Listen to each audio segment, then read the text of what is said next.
Hi, and welcome back to the Citizen channel. I hope you're all staying safe and well. And we continue our look after a 4-day recess at the trial of Benjamin Mendy.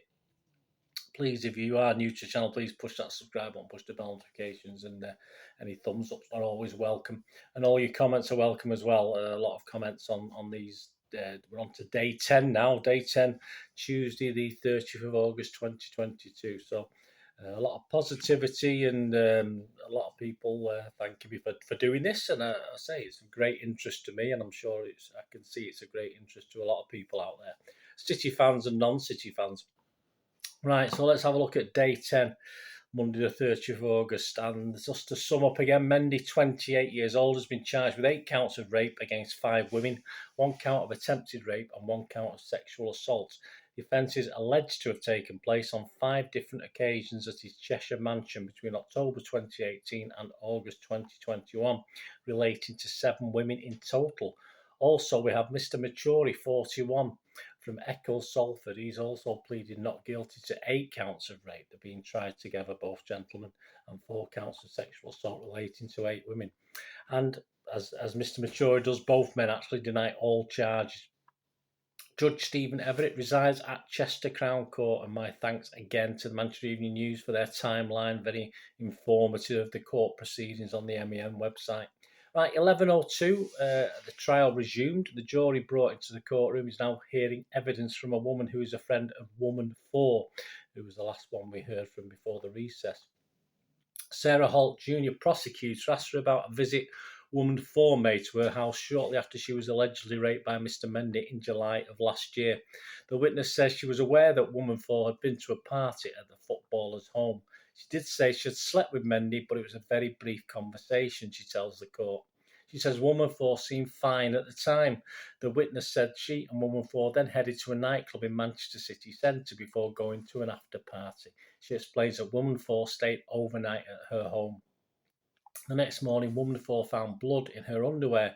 The witness tells jurors she was in a bit of a shock, she adds. I said, do you think this could be your period? She said, no, it's not. Benjamin Mendy's defence barrister Eleanor Laws QC is now cross-examining the witness. She asked whether woman 4 seemed excited to be attending a party at Mr. Mendy's home. She didn't really say, the witness replies. She just said I have somewhere to go. Miss Holt is now reading a number of agreed statements to the court. The first is from another friend of woman 4, who was with her hours before she was allegedly raped. The witness says woman 4 told her she'd been invited to Mr. Mendy's home and asked if anyone else wanted to go with her. Woman 4 ended up going to the footballer's mansion alone, jurors hear. In the days that followed, the witness says they received a Snapchat from woman 4 in which she said she has slept with Ben and had felt pressured into it. At 11:51, they took a short break. 12:12, it resumed. The trial resumed with another woman giving evidence to the jury. The woman accuses Louis Sahar Maturi of sexually assaulting her in July of last year. The witness explains that she was invited to Benjamin Mendy's home for the pre-drinks and food. She says she had no idea who he was, but her friend was seeing someone Mr. Mendy knew. She tells the court that she and her friends turned up at Mr. Mendy's home at about 6 p.m. When she arrived, she says Mr. Mendy and Mr. Maturi were present along with another man. Woman 5 tells the court that Mr. Mendy gave her a tour of his mansion before everyone played drinking games together. They had Jenga, but written on the Jenga pieces were dares, she explains. Some of the dares were drinking related, some of them weren't. She says the atmosphere in the house was very relaxed at the time, and a chef was preparing food, including salmon, chicken, and mezzy dishes. I recall Ben getting a bong out, woman 5 tells the court. A number of other people also turned up at the party throughout the course of the evening, the witness explains. As the food was being brought out, woman 5 says Mr. Maturi insisted I come to the shop with him to buy more alcohol. He said it was my turn and I had to go, she tells the court. I kept making excuse after excuse not to go, and he would find a reason to contradict my reason. The witness says she felt pressured but eventually agreed to go to the shop with Mr. Maturi. She tells the court that Mr. Maturi drove to a nearby co-op where he purchased bottles and bottles of alcohol. When they returned to Mr. Mendy's home, woman 5 says they had to wait for an electric gate to open. I was in my own world singing along to the music, and out of nowhere he grabbed my neck and pulled me towards his face, she tells the jury. Miss Holt asks the woman who she means by him. Sahar, she replied. The witness describes a pulling motion as quite forceful and aggressive. He had his other hand grip between my thighs, she tells the court. Continued to give evidence, the woman says she immediately pulled away. I did not want his advances, she adds.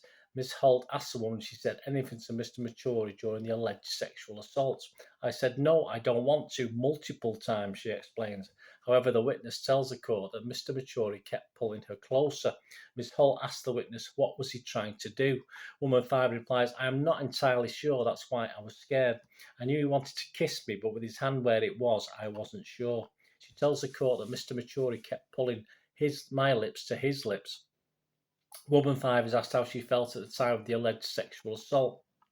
Anxious, she tells the jury, a little bit worried that he wasn't taking no for an answer. It was probably only a few minutes, but it felt like a long time. The electric gates eventually opened, and the witness says Mr. Maturi took himself off me. However, she tells the court he then tried to kiss her again. He put his hand back on my neck again and gripped my thigh. The witness says she pulled away and said no. Every answer I gave, it was not enough, woman 5 tells the court. He turned around and said, you must be shy then. She says it's not until another man came out of the house to help with the shopping that she was able to get out of the car. Once inside the house, she says she told a friend that Mr. Maturi had tried it on with me. She avoided Mr. Maturi for the remainder of the evening, she tells the court. Woman 5 is now being asked about a comment woman 4 is alleged to have made to her at Mr. Mendy's home later that evening. The witness tells the court that woman 4 told her she was going downstairs to get her bag so she could get changed. She says woman 4 asked her to come and check on her if she was not back within 5 minutes. She did not specifically say she was worried, but I could tell by the look on her face she was, woman 5 tells the jury. She said, Ben is coming down with me, and gave me a look. At 1:09 p.m, the court adjourned for lunch. The trial resumed at 2:28 this afternoon, with woman 5 continuing to give evidence from behind the screen. Sarah Holt, junior prosecutor, asked the witness how she felt when she saw woman 4 go downstairs with Benjamin Mendy. Nervous, she replies, like something was off with the situation. When she realised woman 4 had been downstairs for more than 5 minutes, woman 5 says she went to try and find her. After 2 or 3 steps, the witness says she was stopped by 2 men who spoke to her quite aggressively. She alleges that the men said to her, wow, wow, wow, wow, what are you doing? The witness says she told the men she was going to check on woman 4, but the men told her that woman 4 was fine and that she was with Ben. I persisted and said I need to check on her, but they just would not let me go, so I went back to the kitchen, woman 5 tells the jury. Woman 5 says that woman 4 later approached her in the kitchen and told her Mr. Mendy had just had sex with me. She seemed really quiet and off, she tells the court. She was just kind of staring into the distance. Woman 5 says that after leaving Mr. Mendy's home in a taxi later that evening, woman 4 told her what had happened. She explains, I just recall her saying he forced it onto me. I didn't want to do it. That's when alarm bells started going off. Continuing to recall the conversation with woman 4 in the taxi, woman 5 tells the jury she didn't quite register what happened. She was visibly in shock by it. I don't think she quite understood what happened herself at that point. Immediately from her description, I said, that's rape. Woman 5 says that while in the taxi, she told woman 4 that Mr. Maturi had grabbed her that same evening. The pair later went to a nightclub along with several others, including Mr. Mendy and Mr. Maturi, the court hears. While at the club, the witness says she saw Mr. Mendy get a bit handsy with woman 4. He had his hand around her back towards her bum and was speaking in her ear, she tells the court. Eleanor Laws QC, defending Mr. Mendy, is now cross-examining the witness. She accuses woman 5 of having put a sinister context on things as time has gone past and exaggerated parts of her account. The witness denies this.